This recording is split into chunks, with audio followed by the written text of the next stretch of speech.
out of nowhere, we got a really interesting discourse on Elon Musk's new social media platform, X.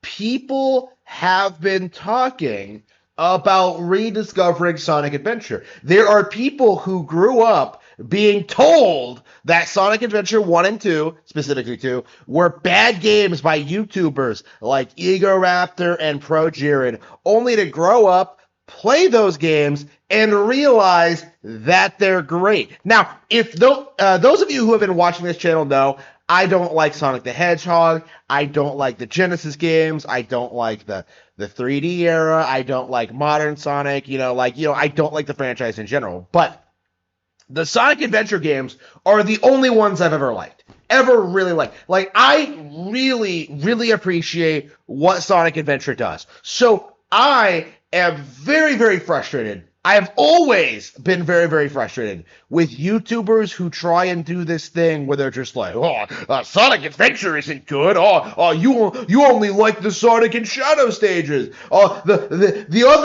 other gameplay styles have no value at all, which of course isn't true. Like, I was very surprised playing the game for the first time, seeing how much value I got out of the other modes of the game, seeing how much people go after them, right?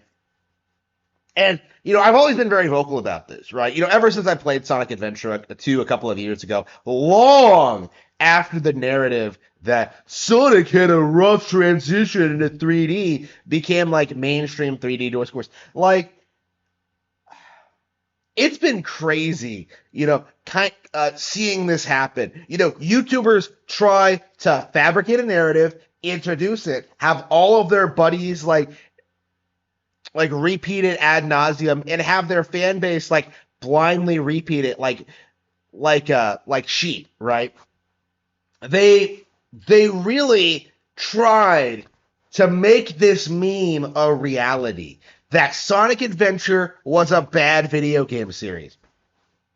But the reality is, people still like Sonic Adventure. They still appreciate it. They still find value in it. They still understand what makes the game appealing. No matter what a YouTuber says or does, people still enjoy Sonic Adventure. And now it's safe to say that even people who are less hardcore gamers, people who take the time to buy the games on Steam or try them out or play them at a friend's house, my favorite YouTuber said this game was bad. I have seen this happen several times. This has happened to me, where you play the game and you slowly start to realize that, wait a minute, these games are actually good. Right? But the Grumps said they were bad. Again, when you're younger, you really put a lot of stock and value into what game journos say, because they played more games than you. Clearly, they should have some expertise, but eventually you reach a point where you realize that these people don't know what they're talking about, and that they obsessively, compulsively try and convince you of certain things that aren't real, right? Whether they're promoting a game that's not very good, or pushing a bizarre political agenda, communism, whether they're trying to do something else ridiculous, they are trying to manipulate you, right? They are trying to control you, and that's what ProJared tried to do today. In response to all these people addressing his idiotic video on Sonic Adventure 2, I would do it again in a heartbeat. Yeah, except your channel is irrelevant and nobody watches your content anymore, right? ProJared never recovered after the controversy in 2019, okay? So, the idea that he seriously thinks that people are going to listen to him now that they've actually played Sonic Adventure 2 is laughable, okay? If anything, that video has become a staple of just bad Sonic Adventure takes in general. It's right up there with the sequelitis video, right? That's insane if you think about it, that ProJared put out such an awful take that he's being compared to Egoraptor, one of the worst gaming e-celebs in history, right? That's how bad the take was. Okay, And to me, someone who's not a big Sonic Adventure fan, like I do feel as if Sonic fans absolutely have the right to speak out against these fraudsters. It it got tiring a long time ago seeing these people just rant and ramble about things they don't have the slightest clue about. Not finding value in this video game franchise, right? Not understanding the appeal, like intentionally trying to like misappropriate for some reason.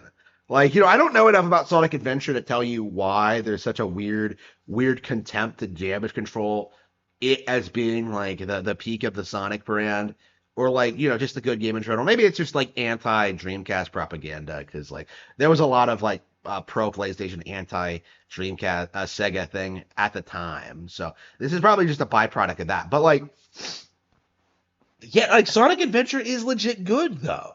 You know what I mean? So like seeing people just try and downplay it, and I think what's more, try to downplay the backlash to it. By the way, like ProJared has like come out and tried to write off like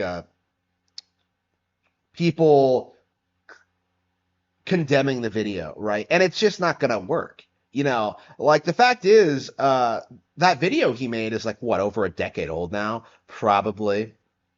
Like, is anybody even gonna remember the video another 10 years from now? Like, is it even gonna be brought up? Like, I can guarantee you at this stage that Sonic Adventure 2 is still gonna be very much relevant, right? It's gonna be seen as a classic game from that era, right? Like the peak of Sonic games. Like it's not going away anytime soon, right? So again, all that's going to happen going forward is that the YouTubers, the game journalists, they're going to consistently just lose their credibility, lose their respect to the point where like nobody really listens or pays attention to them anymore. That is the long and short of it, and that's what's been happening to Game Grumps and ProJared over the years. Nobody listens to them, especially when it comes to, like 3D games from Game Grumps or any like again, these guys have built very poor reputations for themselves, and their refusal to admit that other games are good has completely demolished any real credibility or influence they have, right? This is the next step of a YouTuber discourse, right?